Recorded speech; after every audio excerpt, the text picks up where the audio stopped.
Hey there, welcome to the Healthy Church Staff Podcast. I'm Todd Rhodes, the co-founder over at chemistrystaffing.com. I'm excited to have you here with me today. We talk every day, Monday through Friday, here on the podcast about ministry leadership, and it is full of relationships, some uplifting, some challenging, and some that quietly hold more influence than you realize. And today we're going to dive into the idea of having a Cronkite in your church. Okay, so we're talking about Walter Cronkite. Do I need to, for some of us, probably need to say who Walter Cronkite was? Walter Cronkite was the chief newscaster of the CBS Evening News for years, decades, back when I was growing up. And here's the thing you need to know about Walter Cronkite. News back then was a little bit different than what it is now.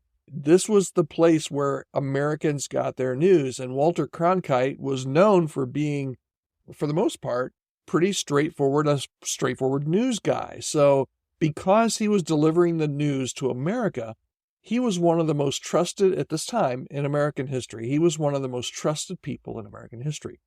Wade Hodges, in his book, we've been doing a series on this, When to Leave, How to Know When It's Time to Move On Before You Stay Way Too Long. He talks about this concept of being able to recognize the people whose trust and influence shape your leadership and what happens when that trust fades. Again, going back to Walter Cronkite as we get going here, he was often called the most trusted man in America. Imagine any news person in America now being called the most trusted person in America. I don't think it would happen anymore, but back then, Walter was known as the most trusted man in America. And in your church, you likely have people who serve as Cronkites, right? Key individuals whose trust and support amplify your leadership. They really boost your leadership. But what happens when you lose the trust of those people? It can feel like the ground really is almost shifting beneath your feet. So Wade offers 4 different things here to watch. Okay, if you feel like this is happening, number one is, who are your Cronkites? And I thought, Wade wrote this book a while back, and back when everybody knew who Walter Cronkite was, and I thought, maybe I should pick somebody different. And I thought, who would I pick that's different, that widespread everybody trusts anymore? And there's hardly anybody that I could think. I couldn't think of any, so I'll just stick with Walter. Walter's a good example here. But are there people in your church that are the most trusted people? They're your Cronkites, right? They might be long-term elders. They might be maybe influential volunteers. They might be on your staff, a respected staff member. They're the people that others look to when forming their opinions about your leadership. And their trust really does matter. When you have your Cronkites, your people around you that support you, it's almost like a multiplying force. They can rally others to your vision, and they can sway people maybe that are on the fence. They trust them. They maybe trust you. They're working on their trust with you, but the Cronkite comes up to and says, no, this is the right thing. They can really rally others to your vision and your leadership. But when you lose their trust, when you lose those Cronkites' trusts, it can lead to some resistance and some gossip, even some division. And you need to look for, this is number 3, look for signs of trust erosion.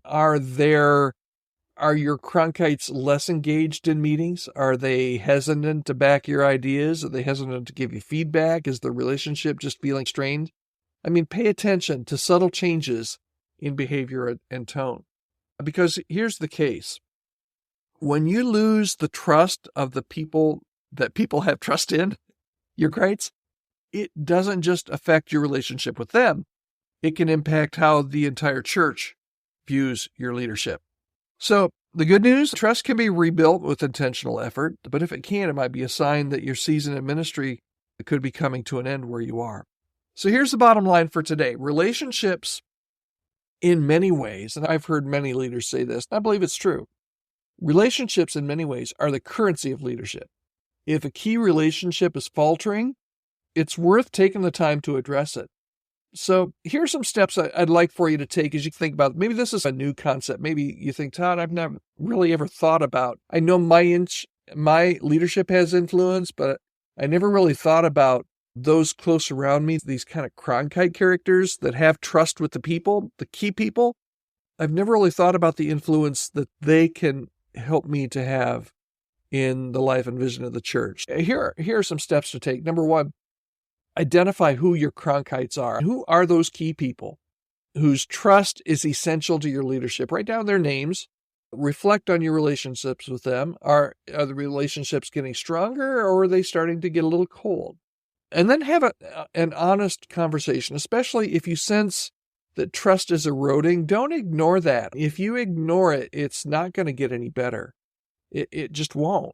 So schedule maybe a one-on-one meeting to address with your Cronkites and address any concerns, maybe listen to their perspective and say, hey, how are we doing? Ask them directly, how do you feel about the direction I'm leading? Is there anything I can do to make things better? If they've started to lose trust, how can I rebuild trust and confidence in you?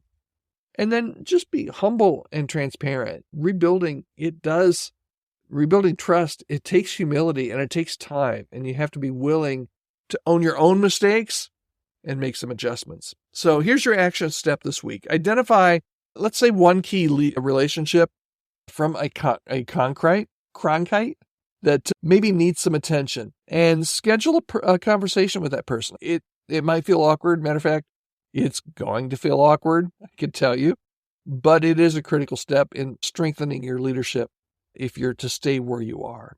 Do you know who your Cronkites are? That's your question for today. Are you having a tricky relationship with any of them? I'd love to hear your story. You can email me anytime about anything at podcast@chemistrystaffing.com. Your experiences matter, and we're a small community here at the Healthy Church Staff Podcast, growing, but we're small, and I'd love to offer any encouragement that I can. If you're new to the podcast, you haven't subscribed yet, hit that subscribe button wherever you're listening.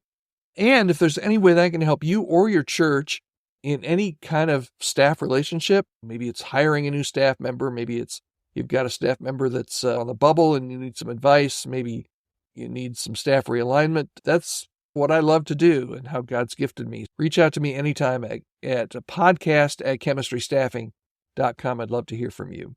Finally, if you're finding these episodes helpful, we've been talking about this last week, this week, and continuing next week. And then I'm happy to announce today we're going to be doing a webinar on this whole topic of when to leave, and more information on that coming soon. But I would love to get a copy of Wade Hodges' book, When to Leave, in your hands, absolutely free. You can grab one at chemistrystaffing.com/when-to-leave. It's just a fantastic resource in navigating some of the tough decisions that we have to sometimes in ministry. All right, thanks for spending some time with me today. Remember, maintaining trust with your Cronkites, probably one of the most important things you could do this week as a leader. And when those relationships thrive, your ministry will thrive as well.